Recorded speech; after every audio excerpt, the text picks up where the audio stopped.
estar aqui mais uma vez para estudar com você as Sagradas Escrituras. Eu desejo que a graça de Deus Pai, de nosso Senhor e Salvador Jesus Cristo, a sua paz, o seu amor, reine no coração de cada um de vocês que agora estão nos acompanhando.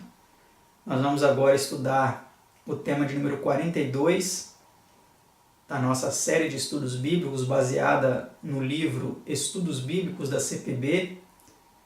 E a edição desse livro é a edição de 1955, é um livro bem antigo, e eu convido a você que se coloque de joelhos para, juntamente comigo, estudar esse tema de número 41, que tem como título Nosso Ajudador e Amigo. Vamos elevar a Deus uma prece.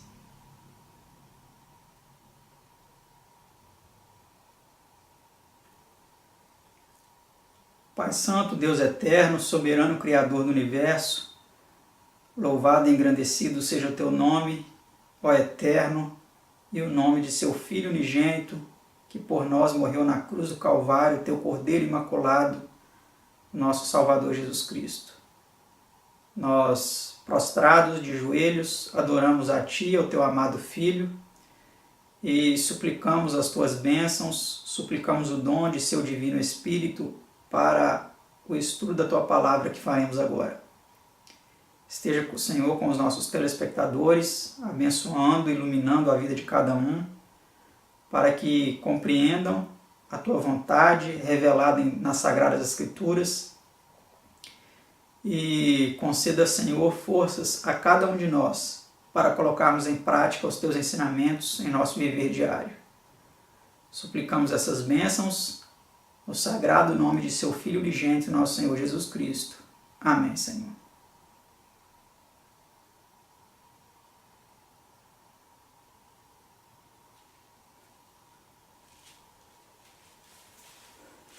Como você viu, vamos estudar o tema de número 42, que tem como título Nosso Ajudador e Amigo. É um tema composto por apenas 10 perguntas e respostas. É um tema pequeno como o anterior, mas não menos importante, porque ele vem falando realmente de nosso Senhor Jesus Cristo, que é aquele que nos ajuda, que é o nosso amigo, que está disposto a nos ajudar nas horas difíceis e a também se alegrar conosco nos momentos felizes. Então vamos para a primeira pergunta de nosso estudo, que é essa agora que aparece em sua tela. Que foi aberto mediante Cristo para a casa de Davi? Vamos ver a resposta. Naquele dia haverá uma fonte aberta para a casa de Davi e para os habitantes de Jerusalém contra o pecado e contra a impureza. Zacarias 13, versículo 1. Que fonte seria essa, né?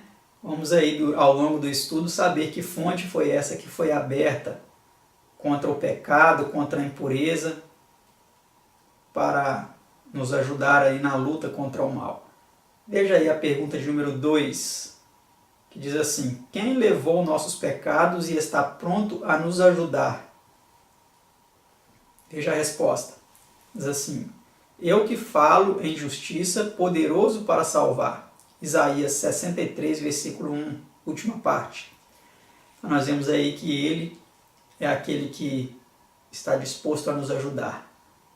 Talvez muitas vezes nós não conseguimos obter ajuda humana para vencer certos problemas de nossa vida, mas com Ele sempre podemos contar. Ele está sempre disposto a nos fortalecer, a nos ajudar, a nos amparar com a sua mão poderosa. Vamos para a próxima pergunta, pergunta 3. Para que veio Cristo a este mundo? Então vamos refletir um pouco nessa pergunta. É uma pergunta deveras importantíssima. Será que Jesus veio a este mundo apenas para nos salvar? Será que Jesus veio apenas morrer aqui por nós? Vamos ver o que Jesus veio fazer a este mundo. Porque o Filho do Homem veio buscar e salvar o que se havia perdido. São Lucas 19, versículo 10. Olha que interessante, né? Então nós vemos aqui que Jesus ele veio buscar aquela ovelha que estava perdida, né? Ele veio salvar aquele que se havia perdido. Ele deixou as cortes celestiais, deixou a adoração dos anjos lá no céu, deixou a coroa de ouro, o trono junto ao Pai, o cetro de poder, e vestiu as vestes da humanidade, assumiu uma vida de privações, uma vida humilde, como carpinteiro, e se submeteu a uma série de situações degradantes para nos buscar e para nos salvar. Isso é algo realmente muito importante de ser refletido, para que isso venha nos motivar, nos constranger a realmente aceitar o sacrifício que Jesus fez por nós. Vamos para a próxima pergunta. Pergunta 4. Mediante que se tornou Cristo um completo e perfeito Salvador?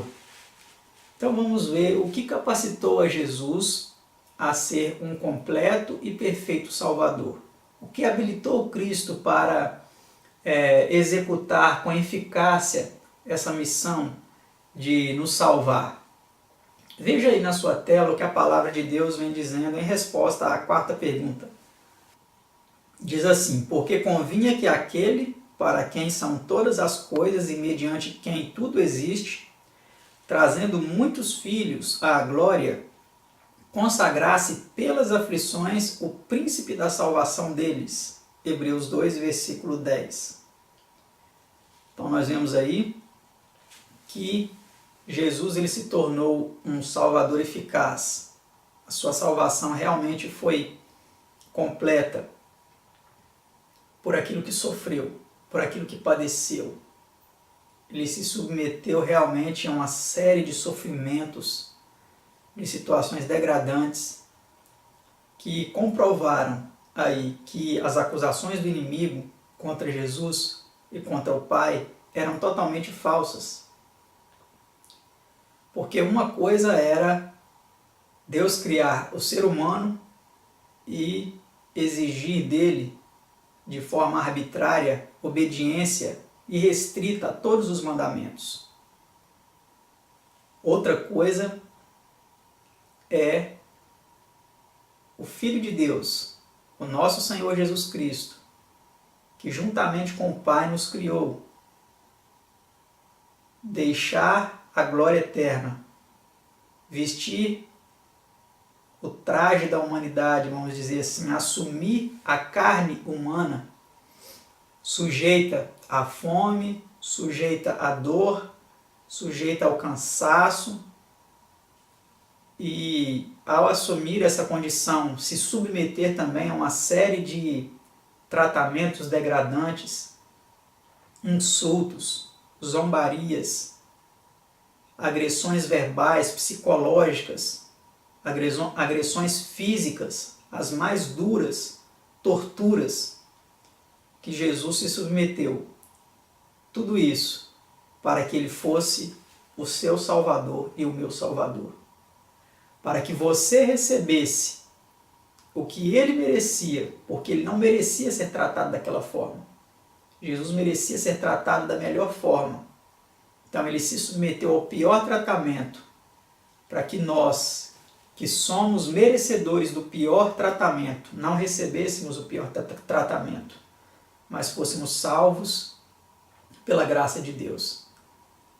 Foi por isso que Jesus ele se tornou um completo e perfeito Salvador. Vamos para a pergunta 5ª. Por causa disso, o que pode Cristo fazer? Vamos ver o que a palavra de Deus vem nos dizendo. Porque naquilo que ele mesmo, sendo tentado, padeceu, ou seja, sofreu, pode socorrer aos que são tentados. Hebreus 2, versículo 18. Então, a experiência que Jesus passou aqui nessa terra, se submeteu a sofrimento, a tentações e uma série de situações, as mais degradantes possíveis, ele se capacitou assim, para que ele pudesse ser o seu ajudador, o seu amigo, quando você e eu passássemos por situações também degradantes. por situações de sofrimento. Por mais que nós passemos qualquer sofrimento, qualquer dor, qualquer injúria, qualquer maltrato, nunca vamos passar na plenitude aquilo que Jesus passou. Por isso que ele se capacitou para que ele pudesse então ser o seu ajudador, o seu amigo, o seu consolador, aquele que pudesse estar com você nos momentos de tristeza na sua vida, te consolando, dizendo ao seu coração: filho, eu também passei dores, eu também passei sofrimentos, eu sei o que você está passando e eu posso te ajudar e quero te ajudar. Basta você deixar que ele faça isso. Você não quer que Jesus seja o seu amigo, o seu consolo, nos momentos de dor, de pesar, de angústia pelos quais você tem passado? Experimente fazer isso e você verá que realmente ele é o nosso melhor amigo. Ele é o nosso mais capaz ajudador. Vamos para a próxima pergunta, pergunta 6. Até que ponto é ele eficiente e salvador? Até que ponto Jesus, então, ele é um salvador eficiente? Ele pode nos salvar. Veja o que a palavra de Deus vem nos dizendo. Portanto, pode também salvar perfeitamente os que por ele se chegam a Deus, vivendo sempre para interceder por eles. Hebreus 7, versículo 25. Então, nós vemos aí que ele pode perfeitamente. Não existe nenhuma restrição. Ele pode perfeitamente ser o nosso Salvador. Salvar aqueles que por meio dele se chegam a Deus. Não tem como, né? Lá também no capítulo 14 do Evangelho de João vem dizendo que ninguém vai ao Pai, a não ser por ele. O próprio Jesus disse isso. Então, se nós formos a ele formos ao Pai através de Jesus, ele pode perfeitamente nos salvar. E ele está vivendo agora para ser o nosso intercessor, para interceder junto ao Pai perante a nossa causa. Ele intercede individualmente pela causa de cada um. Podemos ter certeza disso, termos fé nisso e confiar que ele está disposto a ser o nosso Salvador. Vamos para a próxima pergunta, pergunta 7. De que é ele capaz de guardar-nos? Vamos ver a resposta a essa pergunta. Diz assim: ora, aquele que é poderoso para nos guardar de tropeçar e apresentar-vos irrepreensíveis com alegria perante a sua glória, ao único Deus sábio, Salvador nosso, seja glória e majestade, domínio e poder, antes de todos os séculos, agora e para todo o sempre. Amém. São Judas, versículos 24 e 25. Então Jesus, como nós vimos aí,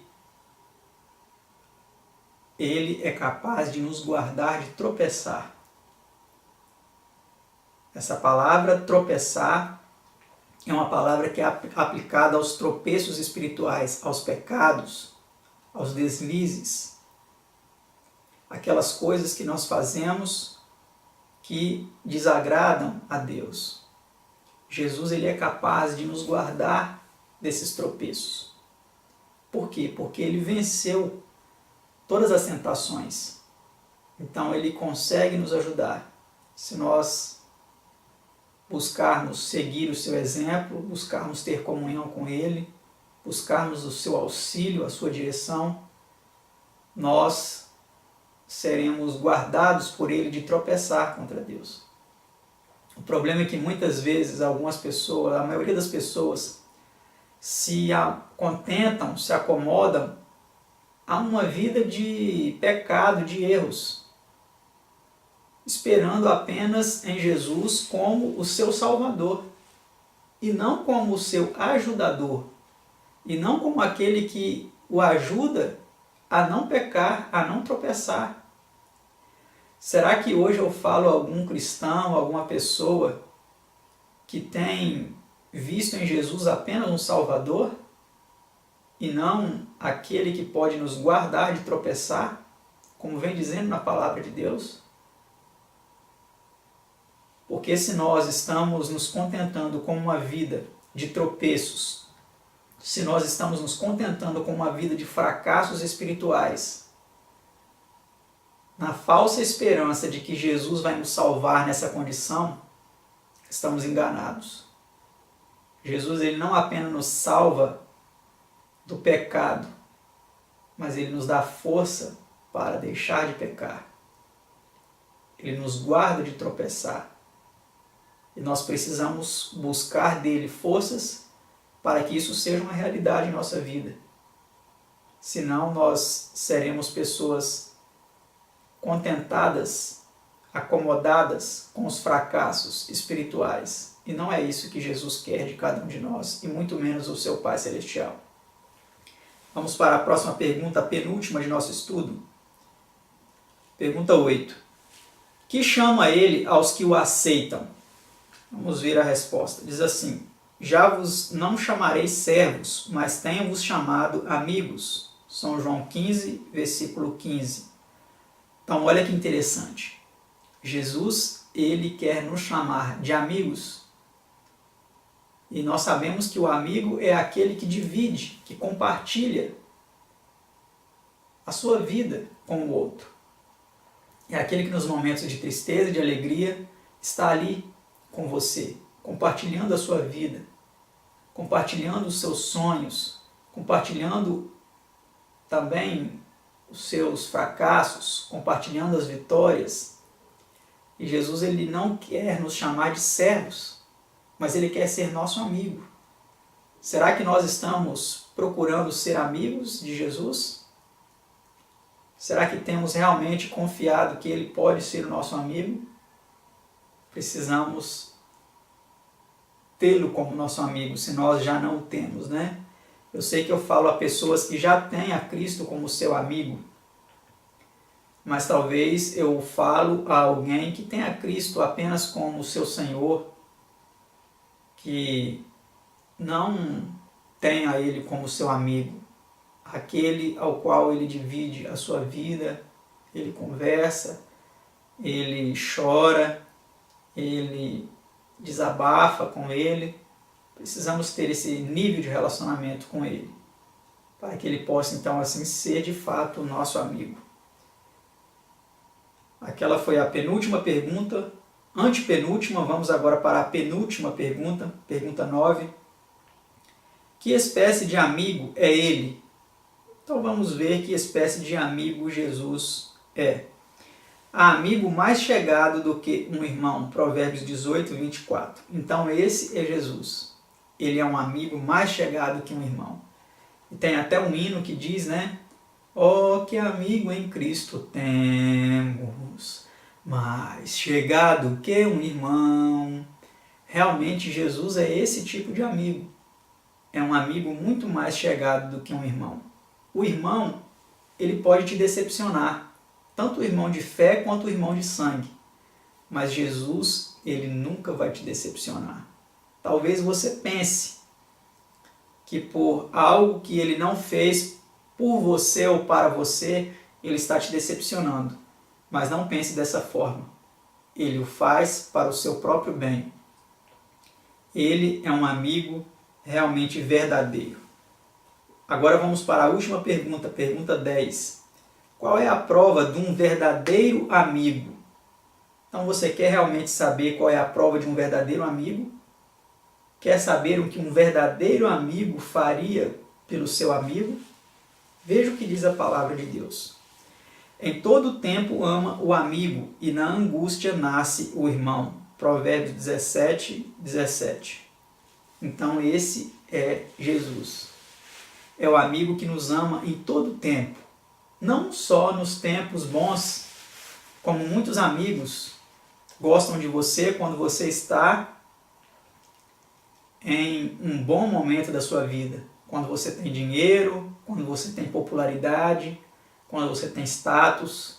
Mas talvez muitas vezes os amigos te abandonam quando o dinheiro acaba, quando a sua popularidade acaba, Quando seus fracassos começam a se avolumar sobre a sua vida, seus amigos somem. Jesus não é esse tipo de amigo. Ele é um amigo que ama em todo o tempo. Até nos momentos de angústia, principalmente, eu digo, nos momentos de angústia, nos momentos de pesar, nos momentos de tristeza. Que você e eu tenhamos realmente a Cristo como nosso ajudador e amigo a cada momento de nossa vida. Que Deus os abençoe e até o nosso próximo estudo, se for da vontade do nosso querido Pai Celestial. Até logo!